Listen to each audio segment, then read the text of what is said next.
Halo semua, kembali kita akan belajar di mata kuliah Riset dan Statistik. Saya Ibu Eka akan menjelaskan materi kali ini mengenai proposal penelitian di S1 Keperawatan Universitas Pelita Harapan. Tujuan pembelajaran yang akan dicapai adalah mengetahui tentang langkah-langkah mengembangkan proposal penelitian. Topik yang akan dipelajari kali ini adalah proposal penelitian bagi mahasiswa S1 Keperawatan khususnya di FON UPH. Proposal mahasiswa S1 Keperawatan UPH juga mempunyai panduan dalam mengembangkan proposal penelitian yang terdiri dari halaman judul, abstrak, bab 1, bab 2, dan bab 3. Kita akan membahas satu persatu sesuai dengan panduan tersebut. Pada slide ini terdapat aturan-aturan untuk cover atau halaman depan proposal. Perlu diingat, tulisan paling atas adalah proposal penelitian. Terlampir adalah contoh untuk cover skripsi yang hampir sama dengan cover proposal. Judul proposal penting dalam penelitian. Laporan penelitian memiliki judul yang secara ringkas menyampaikan kunci penelitian. Studi kualitatif, judul biasanya mencakup informasi utama, fenomena, dan kelompok yang diteliti. Pada studi kuantitatif, judul mengkomunikasikan variabel-variabel utama dan populasi dengan kata lain komponen PICO. Pada bagian abstrak adalah deskripsi singkat dari penelitian yang ditempatkan di awal artikel atau proposal penelitian. Abstrak menjawab pertanyaan-pertanyaan seperti berikut ini. Apa saja pertanyaan-pertanyaan penelitian? Metode apa yang digunakan untuk menjawab pertanyaan-pertanyaan tersebut? Pada proposal terdiri dari latar belakang atau pendahuluan, tujuan, dan metode. Pada skripsi atau laporan penelitian, meliputi apa saja temuannya? Juga terdiri dari latar belakang atau pendahuluan, tujuan, dan metode, serta apa implikasinya terhadap praktik keperawatan. Pembaca dapat meninjau abstrak untuk menilai, dan biasanya terdiri dari 200 sampai 250 kata. Pada laporan penelitian, biasanya terdiri dari IMRAD, yaitu Introduction, Methods, Results, and Discussion.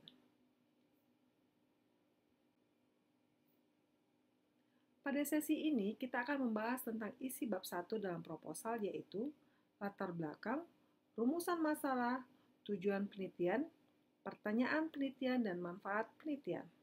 Penjelasan masing-masing bagian akan dipaparkan dalam slide berikut. Latar belakang merupakan konteks yang mendasari penelitian. Inti dari penelitian ini karena memperkenalkan penelitian dan signifikansinya kepada audiens yang kurang informasi dengan cara yang jelas dan logis. Selain itu juga memeriksa apakah penelitian tersebut mengkonfirmasi atau bertentangan dengan temuan sebelumnya, serta mengklarifikasi pentingnya penelitian tersebut secara rinci. Pada bagian masalah penelitian adalah kondisi yang penuh teka-teki atau mengganggu. Tujuan dari penelitian adalah untuk memecahkan masalah atau berkontribusi pada solusinya dengan mengumpulkan data yang relevan. Pernyataan masalah mengartikulasikan masalah dan argumen yang menjelaskan perlunya penelitian. Selain itu, masalah penelitian sebaiknya merangsang minat pembaca, menunjukkan mengapa masalah tersebut penting, menyatakan dengan jelas masalah tersebut, dan masalah penelitian konsisten dengan pendekatan penelitian atau metode. Sumber-sumber masalah penelitian biasanya berasal dari pengalaman pribadi di tempat tinggal atau tempat kerja, pendapat para ahli, perdebatan yang luas dalam literatur, perdebatan kebijakan dalam pemerintahan, serta teori keperawatan. Hal-hal yang perlu dilakukan dalam mengembangkan rumusan masalah adalah yang pertama, identifikasi masalah. Apa yang salah dengan situasi saat ini? Lalu, latar belakang, apa sifat dari masalah atau konteks situasi yang perlu dipahami oleh pembaca? Yang ketiga, lingkup masalah, seberapa besar masalahnya, dan berapa banyak orang yang terkena dampaknya. Yang keempat, konsekuensi dari masalah. Apa akibatnya jika masalah tersebut tidak diselesaikan? Yang kelima, kesenjangan pengetahuan. Informasi apa saja yang kurang tentang masalah tersebut? Yang keenam, solusi yang diusulkan. Bagaimana studi baru ini akan berkontribusi pada solusi masalah. Pernyataan tujuan menetapkan arah umum dari penyidikan dan menangkap substansi penelitian. Tujuan penelitian atau sasaran atau maksud memberikan indikasi yang luas tentang apa yang ingin dicapai oleh peneliti dalam penelitian. Tujuan yang terkait dengan parameter atau alat yang digunakan untuk mencapai tujuan umumnya dikategorikan sebagai tujuan umum dan khusus. Dalam penelitian kuantitatif, pernyataan tujuan mengidentifikasi variabel-variabel utama penelitian dan kemungkinan keterkaitan serta populasi yang diminati. Dalam penelitian kualitatif, pernyataan tujuan menunjukkan sifat dari penyidikan, konsep atau fenomena utama, dan kelompok, komunitas, atau latar atau setting yang diteliti. Pertanyaan penelitian dalam beberapa kasus merupakan penulisan ulang langsung dari pernyataan tujuan, diutarakan secara interogatif dan bukan deklaratif. Dalam mengembangkan pertanyaan penelitian, ada 5 hal yang perlu diperhatikan yang disingkat menjadi FINER, yaitu visible, interesting, novel, ethical, dan relevan. Visible atau layak adalah memastikan kecukupan desain penelitian, menjamin pendanaan yang memadai, merekrut populasi target secara strategis, memastikan ukuran sampel yang dapat dicapai, memprioritaskan hasil yang dapat diukur, mengoptimalkan sumber daya manusia dan teknis, memperhatikan komitmen dokter, memastikan kepatuhan yang tinggi terhadap pengobatan dan rendahnya angka putus obat, memastikan waktu penelitian yang tepat dan terjangkau.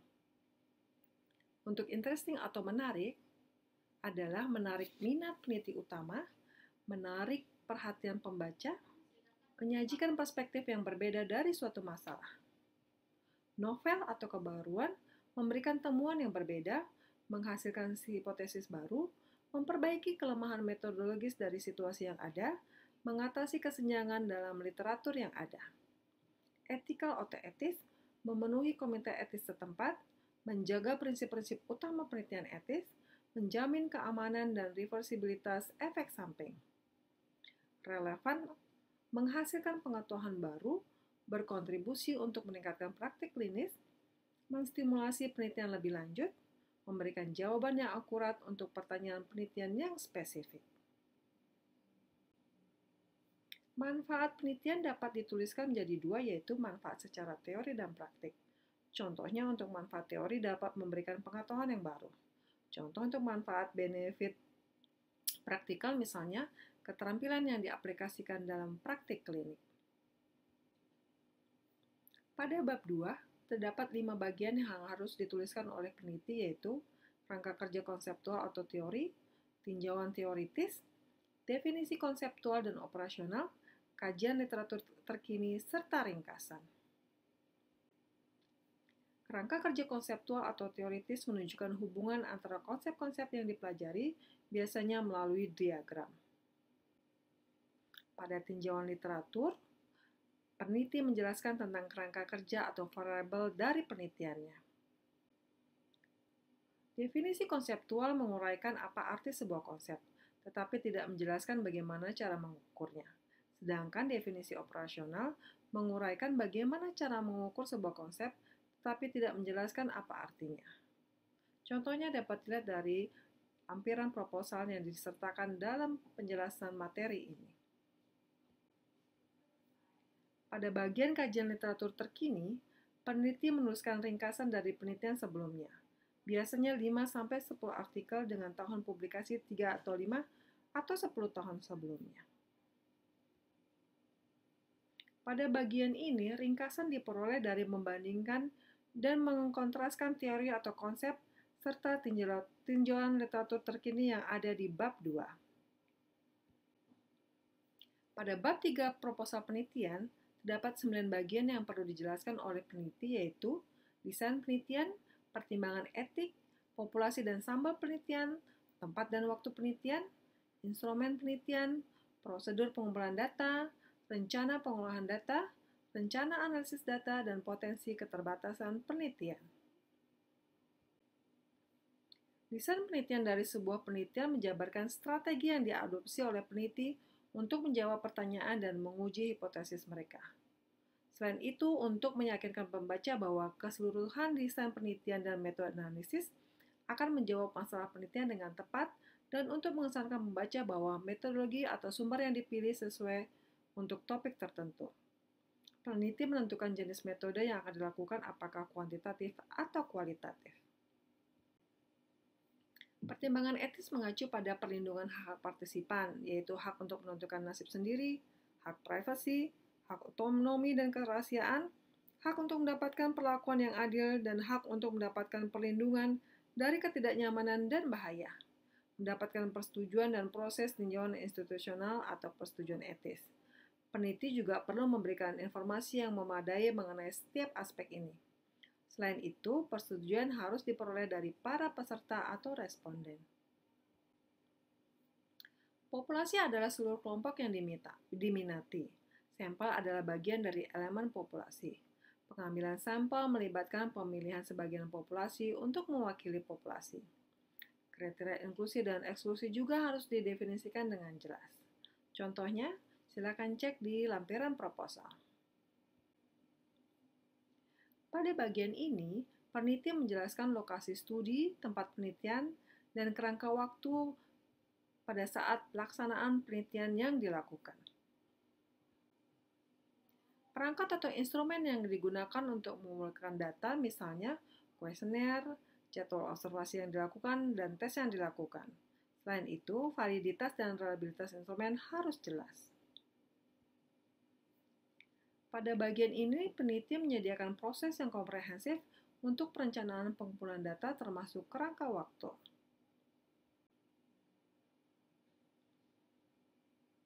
Pada perencanaan proses data, peneliti menjelaskan langkah-langkah yang digunakan untuk mengkode dan menyortir data yang diperoleh. Kegiatannya antara lain mengecek dan edit data, memilih perangkat lunak untuk analisis, mengcoding data, memasukkan data, cek data yang outlier atau data yang jauh berbeda nilainya dari data yang sudah dikumpulkan, serta mengcleaning data, yaitu proses memastikan keakuratan, konsistensi, dan kegunaan data dalam kumpulan data. Pada bagian ini menjelaskan berbagai tes yang akan digunakan untuk menganalisis data. Untuk mengetahui ketahanannya, signifikannya harus dinyatakan dengan jelas. Memberikan batasan untuk mengidentifikasi potensi kelemahan penelitian.